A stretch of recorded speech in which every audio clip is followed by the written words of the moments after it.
Hello, I'm Matthew McQuagge with the CattleFax Closing Bell. Today's Closing Bell is brought to you by VitaFirm from Biozim Incorporated. The past months noted record cull cow values near 170 per hundredweight. This was driven by historically tight non-fed slaughter levels, which were unable to keep pace with strong ground beef demand. As we head into the fall, increased culling activity will provide a seasonal uptick in cow harvest. However, these levels are expected to run well below a year ago, as a smaller beef cow herd is compounded by an increased desire to keep back a few more cows.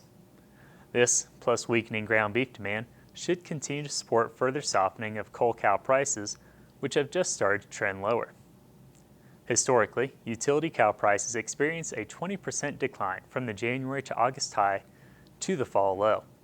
This year, the fall drop is expected to be more muted due to these tight supplies, with a roughly 15% decline anticipated. Using the $1.70 highs, this suggests fall support in the mid-140s on a U.S. average basis. As we look ahead to 2026, there is strong potential to surpass this year's highs, particularly if the current high tariff rates on Brazilian product remain in place, thereby limiting beef imports in the first half of the year. These continued high prices, combined with cheaper forage costs this winter, support retaining and feeding cull cows through the winter to market in the spring.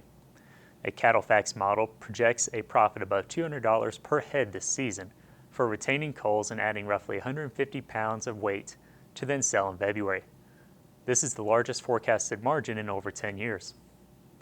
Turning to this week's markets, moderate fed cattle cash trade volumes were noted in the north at 232 to 235 live and 365 dressed, which is 3 to 4 softer than last week on a live basis. Light trade volumes thus far in the south at 237 live, which is $2 to $3 lower compared to the prior week. After a strong Monday, the live cattle complex trended mostly lower to finish around $1 softer on the week on the front end.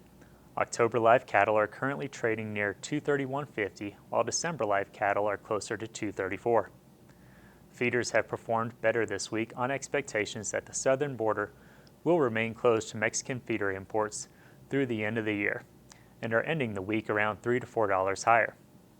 October feeder cattle are trading near $356.50, while the November contract is closer to $354. The feeder cattle index maintained a stronger pattern this week and was quoted at $364.10 on Thursday. Thanks for watching, and remember to visit CattleFax.com to become a member and receive the latest market news and analysis.